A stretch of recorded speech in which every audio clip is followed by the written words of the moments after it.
Hi, I'm Scott, Machine Gun Dad. Welcome back to my channel. Another buyer's tip. I seem to be doing them recently because I'm tired of seeing people ripped off. If you follow my channel, you know I love SIGs.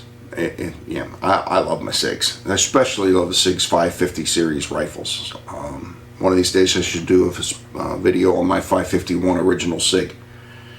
But I love the 556. 556 have gotten to the point where they're collectible and they're stupid freaking money. So, I'm going to give you a tip on some 550s on the 556 that you need to be aware of when you're bidding on these on Gun Broker or you see one in the gun shop. All right, first of all, Gen 1s. In the early 556s, there were Gen 1s, 2s, and 3s. Gen 1 buttstock looks like this. It looks like an M4 buttstock, okay? On a 556, the lower is not the registered part, the upper. So a lot of people who are used to AR-15s think this is the registered part when it's not. Right? Gen 1. Gen 2 kind of looks like a SIG rifle, but it telescopes in and out. But it does side fold. Okay? The Gen 1 does a side fold. It literally just works like an M4 buttstock. Gen 3, and this is just within the 556. This doesn't count the IEs, or the XIs, I forget how they are, because they really never interested me. This is Gen 3. It looks like a 550 or a 551. It folds to the side, but there's no telescoping. I actually think this is the best looking of the stocks. Alright? You look at this rifle and you think, oh my goodness, that's a Gen 3. No, it's not. This is a Gen 1 rifle.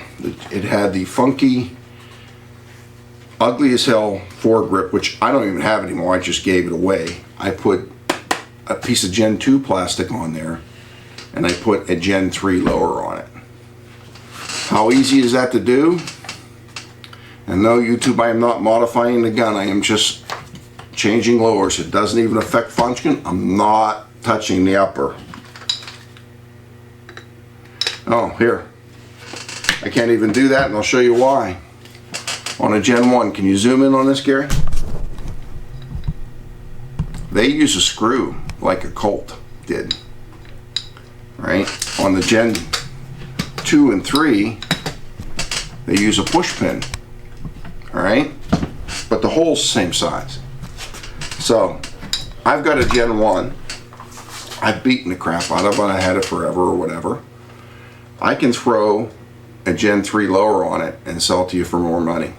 Or I can throw a Gen 2 handguard on it and I'll sell it to you for more money, and you'll end up paying for it. The best way to figure out what you have is to get the prefix number off the serial number. I believe SIG has public information on when these guns were made. Use the serial number. You don't need the entire serial number, you just need the 2-letter prefix. And I'll roll this over so Gary can see it. Alright, this is a JS. This gun is a later production. This is a Gen 2 above my finger. This is a JT. Okay? That's really how you date your SIG rifles, is by the letter code prefix, not by what kind of furniture is on it, because it's way too easy to change, and it's way too easy for you to overpay. The other thing to look for is this. Can anybody see this? I hope everybody can see it. There's no paint on the side of the receiver. That means this gun's got a ton of rounds on it. And the guy that owned it wasn't smart enough to stick a piece of tape on the side of it. This is, if you see this, where it's worn, I would really look the gun over. Especially if the gun looks like this and has Gen 2 or Gen 3 furniture on it.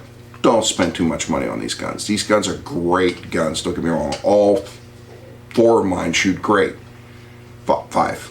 But I paid 1/5 of what they're going for now. Don't overpay. You're overpaying. You're not going to be happy with your purchase, and you may not want to come out and enjoy the hobby with the rest of us. I hope I taught you something. If I didn't, I hope you enjoyed it. There's no shooting in this video. This is just information. Again, hit the like and subscribe and all that other stuff. Thanks for coming to the channel.